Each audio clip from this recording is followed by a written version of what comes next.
Sample problem on rotating vessels. Basahin lang natin yung sample problem natin. No? So, an open cylindrical vessel is halfly filled with water and rotated about its own vertical axis with a constant angular speed of 100 rpm, or that's revolutions per minute.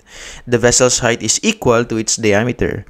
Determine the vessel's minimum diameter so that no water is spilled during the rotation. So, ito yung figure natin. No? So, ito yung cylinder na vessel.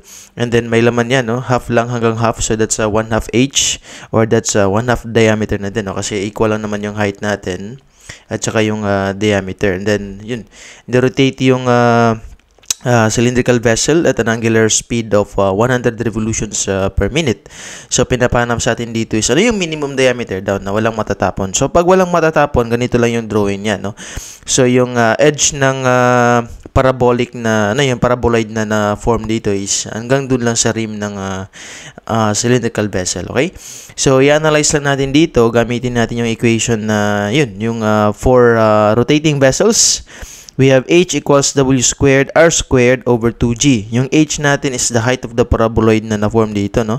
Which is just equal to h and essentially equal lang din sa diameter as provided dito sa problem natin as one of the conditions, no? Substituting the parameters, no? Yung h equal to h and d, maging ganito lang yung equation natin, no? So, sa d equals w squared equals yung r natin is just the 1/2 d. So, meron kang d over 2 dito, no? And then squared, tapos 2g.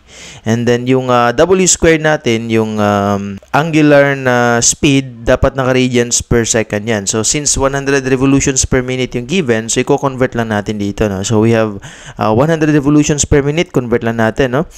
In 1 revolution, we have 2 pi. And then, for 1 minute, we have 60 seconds. So, magkakancel yung revolutions dito, no? And then, we have minute, makakancel lang dito sa kabila. So, ang matitira niyan, radians per second na lang yung unit, okay? So, i-confirm lang natin sa calculator natin, no? So, that's 100 times 2 pi divided by 60. So, that's 10.47 radians per second. Confirm naman, no? So, meron na tayong W.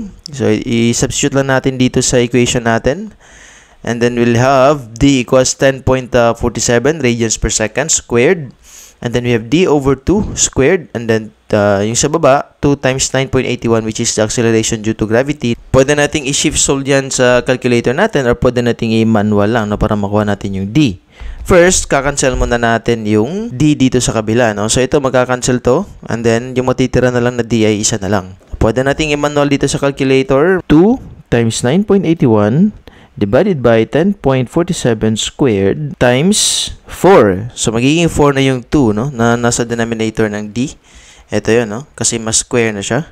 And then, that's it, no? Yan na yung sagot natin. That's a 0.7159 or that's a 0.72 meters. Ito yung minimum na diameter, no? Para hindi matapon yung liquid na laman ng cylindrical vessel if rotated at an angular speed of 100 revolutions per minute. Pwede nyo naman i-try na shift solve, no? I-try natin mag-shift solve. So, that's alpha x equals... Tapos, meron tayong fraction. That's a 10.47 squared times, that's an alpha x divided by 2 squared. Tapos, sa baba, we have 2 times 9.81. And then, we have shift solve. Ganon din yung lalabas, no? 0.72. So, pwedeng shift solve, pwede lang din manual. Ang kagandahan lang nung pag-shift solve, masasanay kayo dun. Pero, yun, okay din naman yung manual kasi mapapractice din kayo. Tsaka alam nyo din kung paano gawin talaga yung algebra niya, no? Okay, so I think yun na yun para sa sample problem na to, no? Medyo madali lang to, no? And see you again sa mga next sample problems natin. Thank you for watching.